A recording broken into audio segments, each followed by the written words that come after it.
Brothers of Sigma Nu. You know, when you speak to a group, you don't necessarily know who these people are.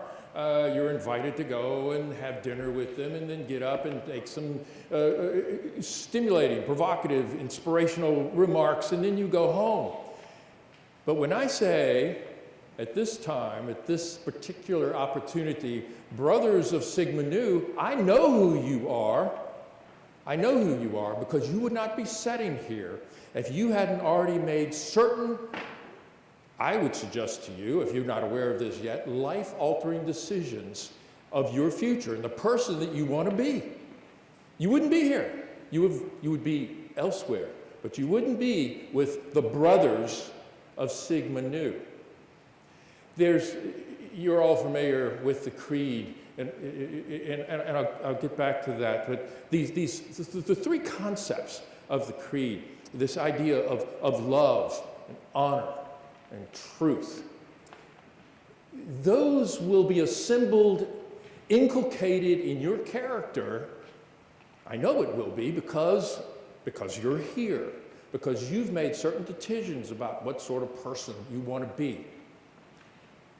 Your predecessors, that is these guys whose names have already been mentioned, Hopkins and Quarles and Riley, when they were cadets at VMI, imagine the world of which they were a part and the decisions that they had to make about the person that they wanted to be. The world that those guys grew up in would not be the world of the future. The Civil War determined the great cauldron of our democracy. The whole purpose of the Civil War, as it turns out, was to create a more perfect union. And all of the nuances of that and the battles and all of that, people will continue to write books and discuss all of those things. But fundamentally, the idea was the more perfect union. A project that began, 250 years ago, and continues on, unfinished work. Hopkins in particular saw even the experience that he was having at VMI as needing, there was something that needed, a challenge that needed to be dealt with. The way individuals in his class, in his corps, were treating each other. They were coming out of a period of civil war. There is no more vicious experience of any country than civil war. And the results of that civil war certainly suggested to those three guys that the future is even more unknown, more uncertain than it might normally be. For Hopkins, the issue at the moment was how we were treating each other. And he found like-minded individuals in the Corps, in his class, that felt the same way. But they were not content with accepting that stasis, that normalcy, because they didn't feel it was normal. And they were going to address it in the best way they could. And after we think a Bible meeting with the president of our college, a superintendent a fellow named Smith, after a Bible study there one evening in October. October is beautiful in this part of the Shenandoah Valley of Virginia. And after that Bible study, they found themselves on the parade ground, perhaps making their way back to their barracks room. And they committed to one another in the small little way that they could as cadets to make a more perfect union. And the union became this thing that they referred to as the Legion of Honor. Was that let's see, what are we going to call this place? This thing we're thinking about, it's going to be a group. We'll call it a legion. How about honor? We'll call it the Legion of Honor. I don't think it was an accident of the moment. I think it was something that they were distilling amongst themselves, a brotherhood, committed in person and in spirit to this sense of honor. And honor is such a great collective terminology. When you take an exam at your institutions, you probably have signed some sort of document that says that on my honor, this is my work. I haven't received any help for these assignments. That's a type of honor. There's the honor that you share in commitment, particular personal commitment in the character of the person you wish to be. Honor is an inalienable right that you adopt for yourself. I say inalienable right. That may not be exactly accurate. I can't take Dalton's honor from him. I can't do that. And in that way, it's inalienable. But he can do it. He can decide to breach that expectation. The honor system that Quarles and Riley and Hopkins experienced was one based on a gentlemanly conduct, how you treat yourself. In essence, I've always felt it was sort of the golden rule. Treat others as you would expect yourself to be treated.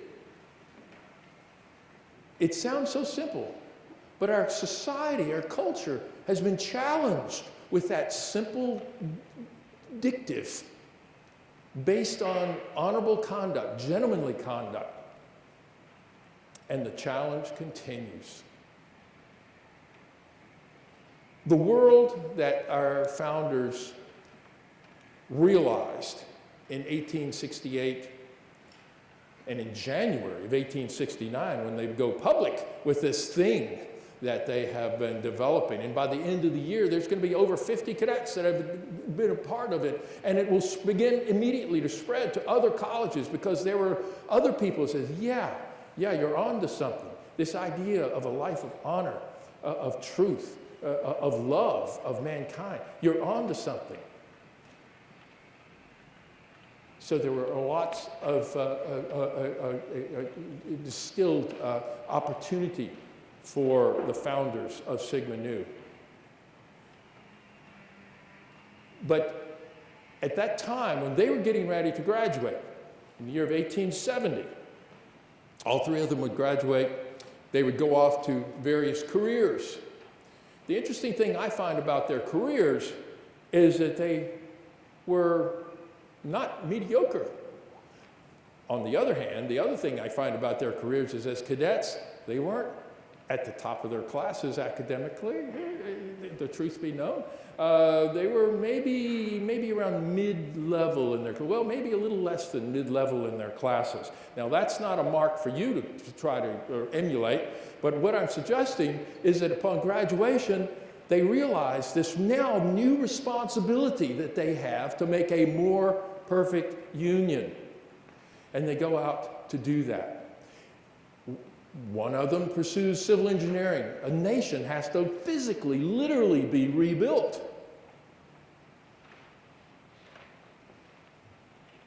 Quarles becomes an attorney. He gets involved in politics, a very good way to help guide the course of the nation. Becomes a state senator from Arkansas, a judge, a high sense of, we expect, they don't have to be members of Sigma Nu, but we expect our judges to be individuals of high levels of honor and truth and love. We expect those things from them. And so Quarles was going to demonstrate in his chosen profession. They get involved in land development, real estate. They are people of action, is the bottom line here. And they will do their part to affect, to influence, not just absorb the course of the future. It's always, gentlemen, about what comes next. What comes next? And being prepared for that as best as we can. The future is always, in some degree, unpredictable. But in other ways, it is, that is not to suggest that you can't be as best prepared for that, for your responsibility that you by your literally your presence here, have suggested you want to be a part of, to be prepared for that, whatever that opportunity, whatever that future is. So what comes next? For me, when I look out at this group, you're what comes next. I didn't, by the way, my Sigma Nu brothers over here saying, I made this day possible. I suggest that you make this day possible. And you're going to make tomorrow possible. And when you get back to your campus, you're going to make that lifestyle of being a Sigma Nu fraternity brother possible. But that's just the beginning. It's what comes next. Once you get out into the world, you receive your training, your diploma, and you begin your course in your chosen profession, then you begin to affect the outcome of what comes next. I also want to bring your attention to, because as young college guys, like that's your world, that's where you live, you inhabit that space. But when you become an alumnus, particularly when you become a Sigma Nu alumni, it continues on. And these men that give their time and talent and interest away from their family to be with you, to be mentors, to be there to see you, to help you along the way, as they have in their own time been helped along the way by their predecessors as alumni. They deserve your admiration and attention, but also an observation, because you're going to become those guys. And some of you in the not too distant future are going to become alumni of your institution and alumni Sigma Nu, members of Sigma Nu fraternity. And it will fall to you to perpetuate this opportunity for young men of purpose. You intentionally said, yeah, I want to be a part of this Sigma Nu thing. And there's all of these programs and opportunities of development that become available to you through that. One of the most important ones are going to be those fraternity brothers that you will take with you for the rest of your life. An incredible gift that you have chosen to receive, that you are a part of. It was mentioned, I'm a non-matriculate member of Sigma Nu. One of the great honors of my life. 2892 is my badge number. I consider it as high as I do my VMI diploma or my commission in the Navy. It's a purposeful thing that you are embarked on. And the end of it is nothing less than that thing our founders embarked on. And that is to provide the rest of society with a more perfect union. You will be much better prepared for that challenge than many of your colleagues.